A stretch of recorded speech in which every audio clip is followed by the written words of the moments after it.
창세기 3장 22절에서 24절까지 말씀입니다. 제가 대표로 봉독하겠습니다. 여호와 하나님이 이르시되 보라, 이 사람이 선악을 아는 일에 우리 중 하나같이 되었으니 그가 그의 손을 들어 생명나무 열매도 따먹고 영생할까 하노라 하시고, 여호와 하나님이 에덴 동산에서 그를 내보내어 그의 근원이 된 땅을 갈게 하시니라.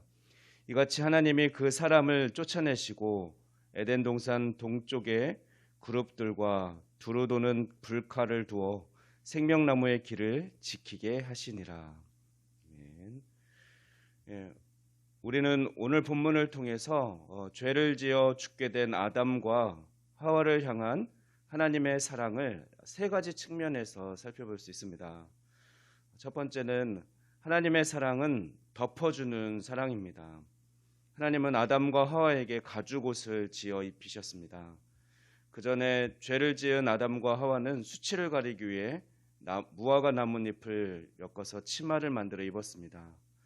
그러나 우리가 알아야 할 것은 죄와 수치는 가려지지 않는다는 것입니다. 가리면 가릴수록 더 드러나고 또 감추면 감출수록 더 커지는 것이 죄입니다. 죄와 수치는 절대로 숨길 수가 없습니다. 그럼에도 하나님은 인간의 수치를 가려주시기 위해 가죽옷을 지어 입혀주셨습니다.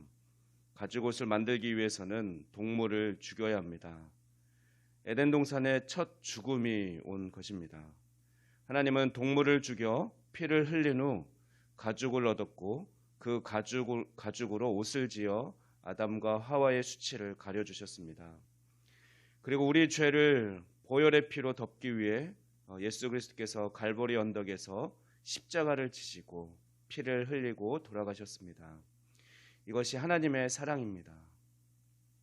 하나님의 사랑은 우리의 허물과 실수를 덮어주는 것부터 시작됩니다. 두 번째, 하나님의 사랑은 감추시는 사랑입니다. 하나님의 사랑의 표현은 생명나무를 숨기신 데 있습니다. 생명나무는 하나님의 보좌에 있었던 영원한 생명을 주는 복된 나무입니다. 요한계시록 22장을 보면 그 나무가 생명수의 강과 하늘의 보좌에 있다라고 말하고 있습니다. 그런데 우리에게 복과 영원한 생명을 주기 위한 나무가 아담이 죄를 짓고 난 후에 감추어졌습니다. 하나님이 생명나무를 숨기신 것은 아담과 하와를 너무 사랑하기 때문입니다. 22절 말씀 보면 하나님은 죄인인 아담과 하와가 생명나무 열매를 따먹고 영생할까 봐 생명나무를 감추셨습니다. 왜냐하면 죄의 문제가 해결되지 않은 상태에서 생명나무 열매를 먹으면 죄를 지은 채로 영원히 살게 되기 때문에 그렇습니다. 죄를 지은 자는 죽어야 합니다. 죄와 함께 죽어야만 다시 살아날 수 있습니다. 그런데 만약 생명나무 열매를 먹어서 죄인으로 영원히 살게 된다면 이것이야말로 엄청난 저주가 되는 것입니다. 그래서 하나님은 아담과 하와가 생명나무 실과를 따먹고 영원히 죄 지은 채로 살게 될까 봐 급히 에덴 동산을 폐쇄하시고 생명나무를 감추셔야만 했습니다. 생명나무를 감추시는 하나님의 마음에는 아담과 하와를 살리시고자 하는 그런 간절한 사랑이 숨어져 있는 것입니다. 세 번째는 하나님의 사랑은 분리시키는 사랑입니다. 하나님은 할 수 없이 에덴 동산을 폐쇄하고 안타까운 마음으로 아담과 하와를 에덴 동산에서 쫓아내야만 하셨던 것입니다.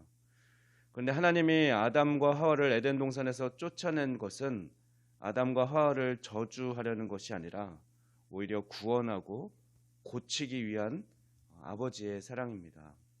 마치 병든 아이를 집에 두지 않고 병원에 보내 격리 치료를 받게 하는 것이 아이를 버리는 것이 아니라 아이를 살리려는 부모의 눈물겨운 사랑인 것과 마찬가지입니다. 하나님은 죄를 지어 멸망과 진노를 받아 죽을 수밖에 없는 사랑하는 아담과 하와를 구원하기 위해 에덴 동산에서 쫓아내셨습니다. 하나님은 아담과 하와를 에덴 동산에서 쫓아내셨지만 다시 불러오기를 원하셨습니다.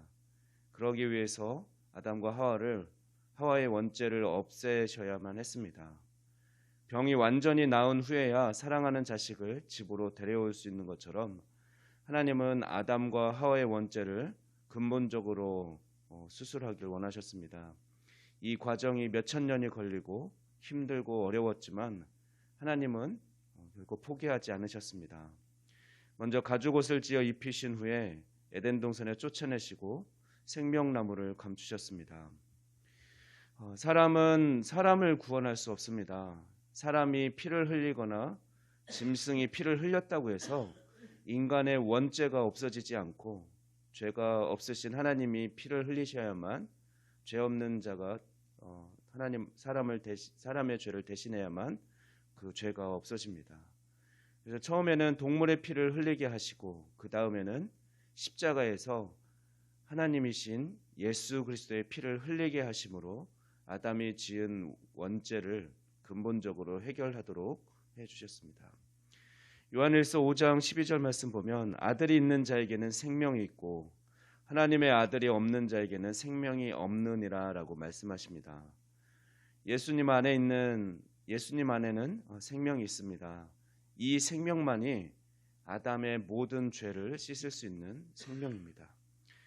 예수 그리스도를 믿는 믿음이 예수 안에 있는 하나님의 생명이 우리 몸속에 아담 때부터 흐르고 있던 원죄를 없애는 것입니다.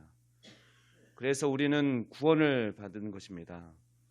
또한 요한계시록 2장 7절 말씀 보면 귀 있는 자는 성령이 교회들에게 하시는 말씀을 들을지어다. 이기는 그에게는 내가 하나님의 낙원에 있는 생명나무의 과실을 주어 먹게 하리라고 말씀하셨습니다. 생명나무는 숨겨져 있었는데 이곳에 다시 나타났습니다. 하나님은 감추었던 낙원의 그 생명나무 과실을 예수 그리스도의 죽음과 부활 이후에 이기는 자들에게 먹게 하실 것입니다. 이것이 진정한 구원입니다. 예수를 믿는다는 것은 내 안에 있는 아담의 원죄가 근본적으로 없어지고 또 예수님이 주시는 과실을 먹게 되는 것입니다.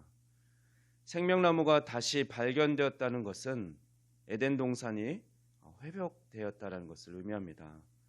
그렇습니다. 우리 안에는 에덴 동산이 회복되었습니다. 예수님을 영접한 사람은 천국이 회복되었고 에덴 동산이 회복되었습니다.